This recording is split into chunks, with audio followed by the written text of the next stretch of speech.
तो दोस्तों ये जो ट्यूटोरियल है ये कंप्लीट फुल ट्यूटोरियल होने वाली है क्योंकि इसको हिंदी एनिमेशन ट्यूटोरियल ने स्पॉन्सर किया हुआ है।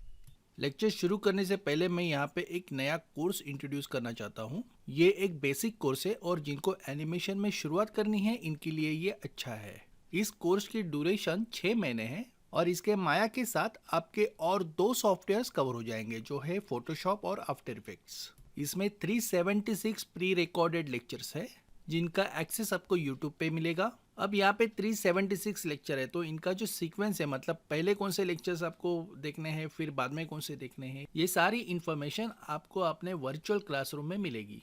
अब इन लेक्चर्स में कुछ ऐसे प्रोजेक्ट्स फाइल होंगे जिनको आपको डाउनलोड करना है, काम करना है और हमारे वर्चुअल क्लासरूम में उनको सबमिट करना है ताकि आपको हम लोग मार्क्स दे सकें। तो ऐसे सबमिशंस की संख्या 40 के आगे जा सकती है और इस पूरे उपक्रम का फीस जो आपको पे करना है वो है 8394।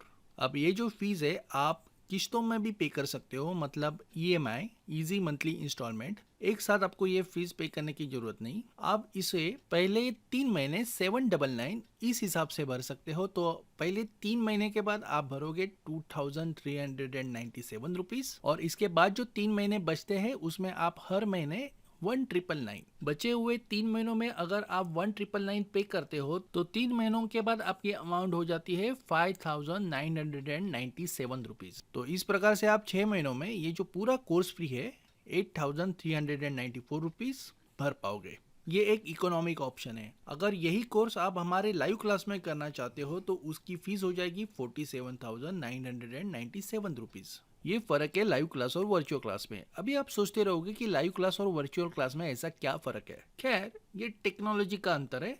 हालांकि आज का हमारा ये विषय नहीं है, हम किसी और दिन इस विषय को जरूर कवर करेंगे। हाँ, अगर आप में से किसी को इन दोनों क्लासरूम का डेमो चाहिए या इन दोनों क्लासरूम के बीच में जो टेक्नोलॉजी का अंतर है इसे अनुभव करना है तो ये अवेलेबल है। आपको सिर्फ 9820767531 पे व्हाट्सअप करना है या मुझे कॉल करना है।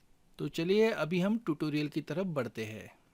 आज हम टून शेडर के स्क्रीन स्पेस विड्थ के बारे में जानेंगे। ये सेटिंग्स आप माया के नॉर्मल पेंट इफेक्ट्स नोड में भी पा सकते हो।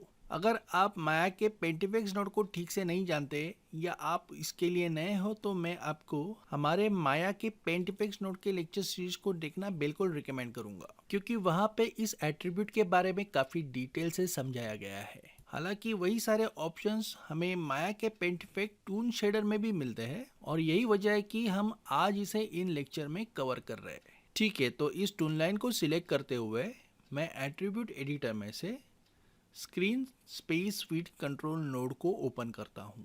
अब जब स्क्रीन स्पेस विड्थ सिलेक्ट नहीं रहता तो होता ये है कि कैमरा से ये ऑब्जेक्ट जितना दूर चला जाएगा उतनी ये टून लाइन पतली होती चली जाएगी। अब कभी कभार ये आपके सीन में गड़बड़ी भी ला सकता है।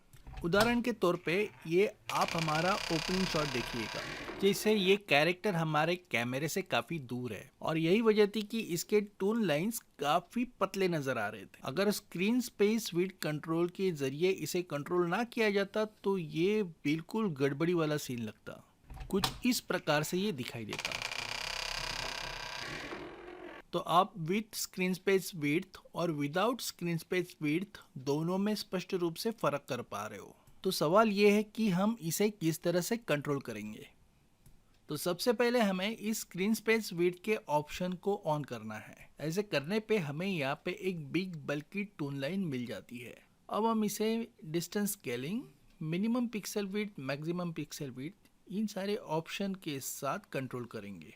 अब बेसिकली इस कमांड का काम यह है कि ऑब्जेक्ट को कितना भी कैमरा से दूर जाने दो, उसकी जो टून लाइन है इसकी साइज मेंटेन रखना। इसलिए जब मैं ऑब्जेक्ट को अभी दूर ले जा रहा हूं तो इसकी जो ये बल्कि हेवी टून लाइन है इसकी साइज वैसे के वैसे ही नजर आ रही है। अब हमें सिर्फ इसके बल्कीनेस को कम करना है।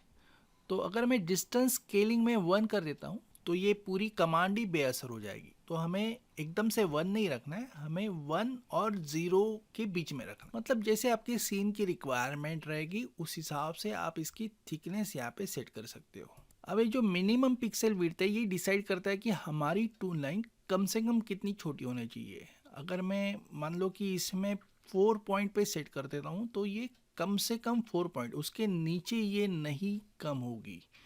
तो हम कितना भी ऑब्जेक्ट को आगे पीछे करें तो ये 0.4 तक ही सीमित रहेगी।